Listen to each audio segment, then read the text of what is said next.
ukabwira Imana ati Imana isa ni gusabira abagwayi, isa ni gusabira abakene, isa ni gusabira barenganijwe, isa ni gusabira bariko barahigwa, isa ni y'ugusenya imyuka y'abarozi, isa ni kwakira ibiriko birimvirwa mu bwoko, ukacuza na bya byose ya strategy yose ya matracte yose, ukaza ukagenda mugiti inama bakorane kuri umwana w'Imana, bagomba kumusenya, bagomba kugira nabi mu izina rya Yesu Kristo. Ndamusambuje ehiye indege, umurozi ari karayishika, umuduga, umukobwa agenda guseka gashetani kariko gasamaza umushoferi ngo bana bagire impanuka ndabyashe, ukaza ukagumiriza ubwoko bw'Imana wisonze, ufashijwe wisonze iteko ry'Imana kandi ufashijwe n'umwuka w'Imana.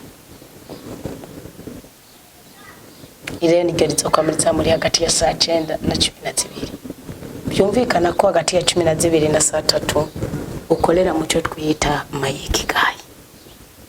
Iyo nzo yibaha ko akarorero mayikigayi ubuzima bwanje, kuko hari ubuzima bw'imbere yo kwisobanukirwa n'ubuzima bw'igihe wisobanukiwe n'ubuzima butegekanywa inyuma yo kwisobanukirwa.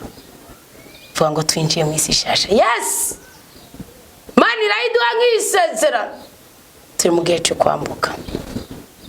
None rero ndabashimiye mwebwe mwese mwabihisemwe n'umutima ukonze. Ndasenze ngo Imana nyene icubahiro igihe muzovuga izokumva ibyo mwavuze ibyambika umubiri kandi bishiremo ubushobozi bwayo.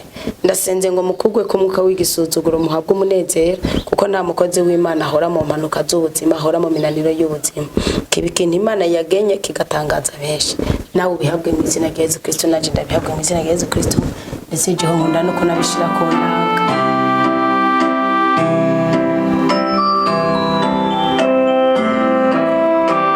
Turagushimiye cyane mukama umwanya mwiza w'utumanyira.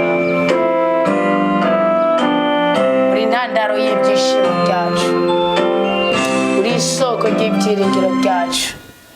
Niwe Mana wimika abahanuzi bawe, niwe Mana wimika ubwoko bwawe. Eliya ngo maze kwisobanukirwa yashize ishure ry'ubuhanuzi Beteli, barishize hose hari hatatu, ariko uyu mwanya two turashaka ribe ku mpande z'isi, mu buseruko bw'isi, mu burengero bw'isi, mu bumanuko bw'isi, mu buraruko bw'isi, hagati na hagati y'isi, ariko icyicaro gikuru turakigusabye muri iki gihugu cyacu cyo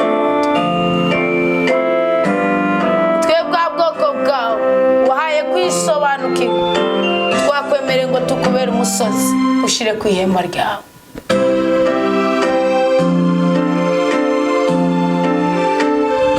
Uraturinda nk'imbone y'ijisho ryawe.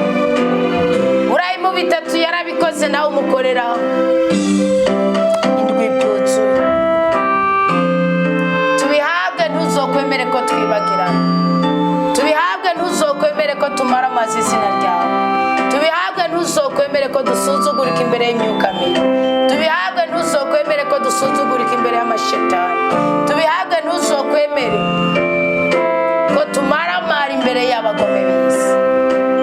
Musa ku musozi wa Sinayi waramubwiye ngo reka kugira ubwoba Musa, ngo genda imbere ya Farawo uzomera nkanje, uzoba nk'Imana ya Farawo, uzoba nk'Imana ya Farawo, uzoba nk'Imana ya Farawo.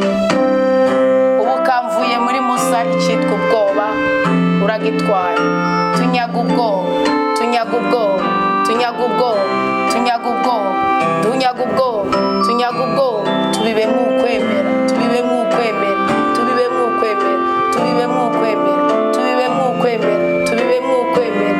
Dushiremo ubutware bwawe, dushiremo impuhwe zawe, dushiremo ubushobozi bwawe, dushiremo ubudahangarwa bwawe, dushiremo igikundiro cyawe, dushiremo ubushobozi bwose bukomoka mu ijuru.